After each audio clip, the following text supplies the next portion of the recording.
ちは、ようこです。今日のヨギへの道リクエストいただきたいのはですね、私のバンダってね、アシュタンガヨガのテクニックの一つなんですけど、バンダの成長過程がどんなのかっていうのを聞きたいって言ったんだけど、話がちょっとマニアックすぎるんで、学びの成長過程っていうお話の感じで話していこうかなと思います。なんですけど、今日ね、ちょっとね、ニキビつらでちょっと恥ずかしいからマスクでもしてやろうかなと思ったんだけど、まさかなんだかいいやと思ったんだけど、そんなのいいんですけど、ですね、今日はそんな話をしていくんですけど、学びの過程、私もね、こうヨガを教えたりとかね、ワークショップやったりとかするじゃないですか。で、特にアシュタンガヨガに関しては、テクニックが、メインで3つあるんですね。呼吸バンダ、ドリシティとこの3つがあるんですけど、呼吸ウジャイの呼吸っていうのをやって、バンダってこれが難しいんですよ。バンダもね、まだね、ムーラバンダ、ウディアナバンダ、ジャランダラバンダで3つのバンダ、エネルギーロックって言いますけど、それがあって、でドリシティって視点があるんですけど、この3つはこううまく重なって、こううまく重なりながらこうやって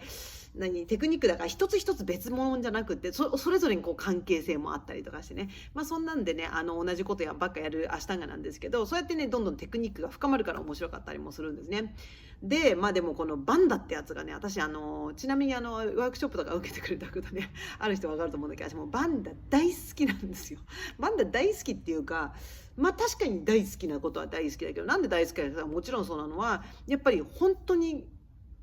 これができるようになるとすごく練習が楽しくなるんですね。で、できなくても楽しいものは楽しいかもしれないんだけど、私に関してはやっぱりバンダっていうのをもともと最初ね、アシュタンガを始めた頃にバンダって聞いて、なんだそれやと思って全く意味が分かんなかったと。で自分でも練習していくには、こんなのかなみたいなね感じでこう練習をしていくうちに、だんだん分かってくると、だんだん体の力、エネルギーロックって言いますかね、エネルギーをうまく使うことによって体に無駄な力が入らなくなるようになって、いろんなことができるようになったりとか、難しいポーズができるようになったりとか、こういう過程があったということなんですね。でそれがあるから、やっぱりバンダやるのさすがにやっぱり練習変わるよねとか、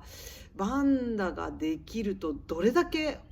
ね、こんなの無理だろうって思う動きができちゃったりするとかね、そんなのがあるから、もうね楽しみでしょ。だから皆さんアシュタンガやってる人もね、頑張ってバンダ入れてってくださいなんだけど、でもそのバンダっていうのももう学ぶのに、マスターするのにっていうのも、私もマスターしきってるのかまだ分かんないですけどね。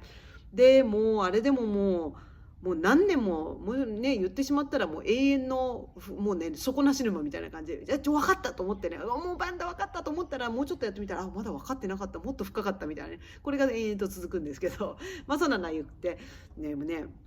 バンダ大好きだからね、バンダの話し始めるとね、もう延々と話し続けるんですね。ワークショップとかでもね、もうちょっとだけバンダの話しようと思うんだけどね、もう気がつくと30分ぐらい喋っちゃうから、もうそういうのやめとこうとか言ってね、そういいんですけど、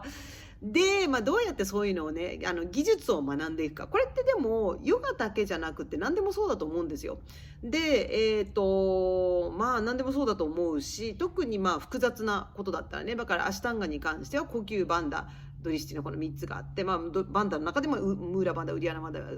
ジャランダラバンダ3つあるから、そうするとじゃあ呼吸ってなんだろうね。呼吸だからウジャイの呼吸を音出してこうやってやってこうやって音出したりとか、深くやったりとか、どこに呼吸入れたりとか、長さがこれだともういろいろこうあるじゃないですか。呼吸だけでもそれだけなんですね。でバンダに関してもバンダでもそれぞれいろいろあって、でまたドリシティもそれぞれ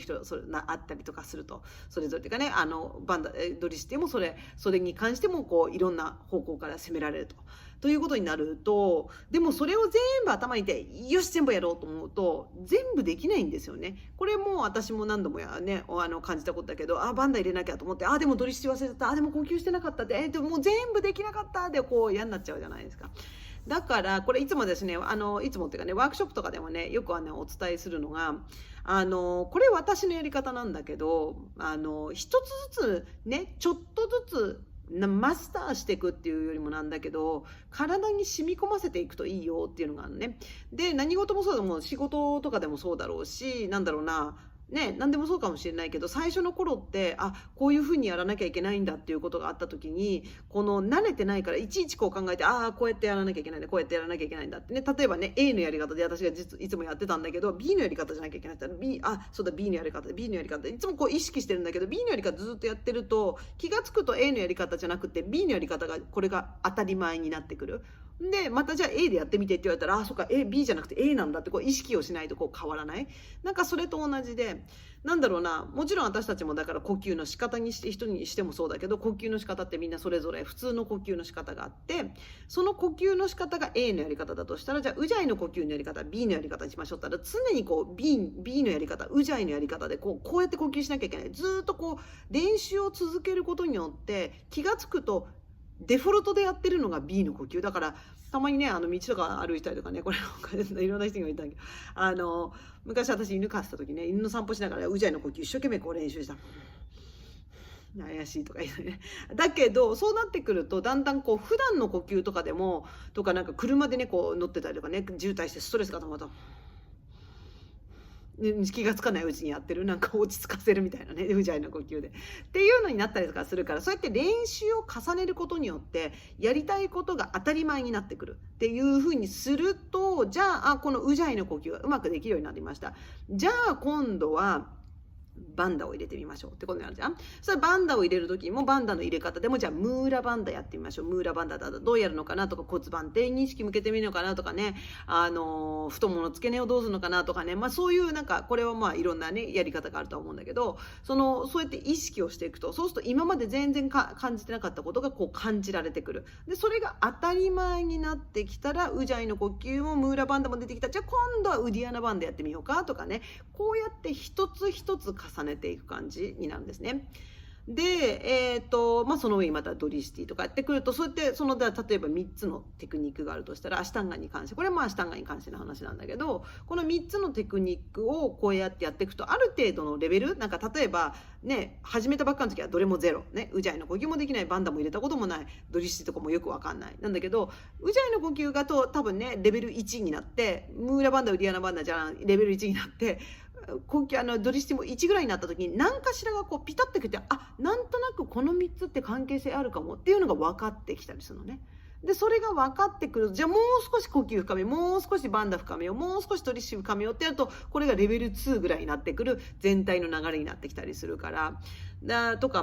でももうちょっといかない、レベル1じゃ3つの関係は分かんないかもしれない、それはいいんだけどでもそういう感じ、そうやってちょっとずつ一つずつのテクニックをやっていくと、ある日突然なんか分かったかもしれないっていうのが出てくると思うね。でだからこれアシタンガやってる人に興味のある人だったら、私がね一番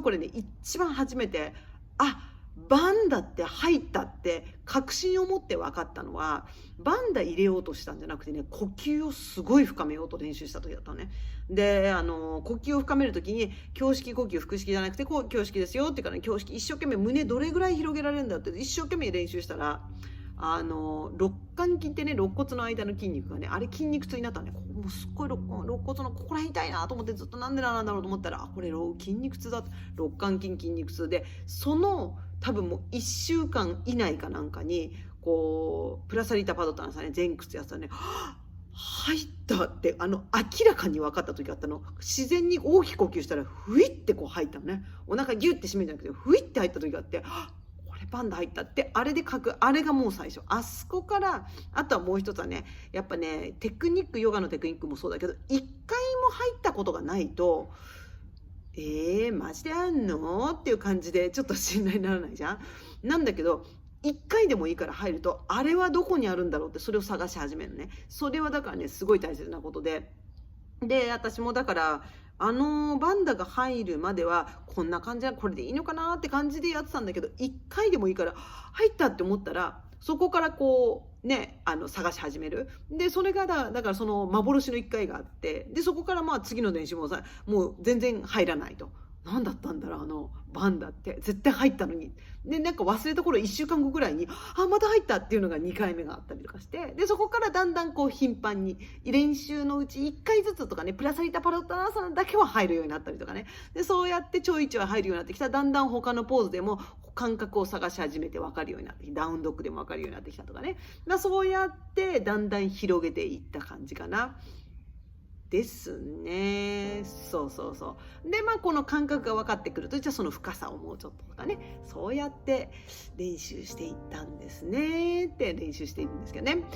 そういうことですね。ちょっとためになってくれればいいと思うんですけど、これもね、だからね、アシュタンガだけじゃなくてね、他のことにしてもそうだと思うんだけど、何かしらをね、こう学びたいんだったら、何でもそうだろうね。私もちょっとゴルフとかね、レースでやってる頑張ってやってるんですけど、ゴルフとかでもそうだけどね、なんかね、もう最初はね、もうね、球の方向がどこ行くかなんて一生懸命頑張ってたら、もう全然できないから、まずはフォームからじゃないけどね、フォームでもこっちの振り上げる方からだけ、こっちだけでもうまくいくみたいなね、こっちだけでもうまくいくとかね、こうやってやってたりとかすると、そのうちなんかピタッとはまるものがなんかできるんじゃないかななんて希望を持ってやってますけど、なかなかうまくならない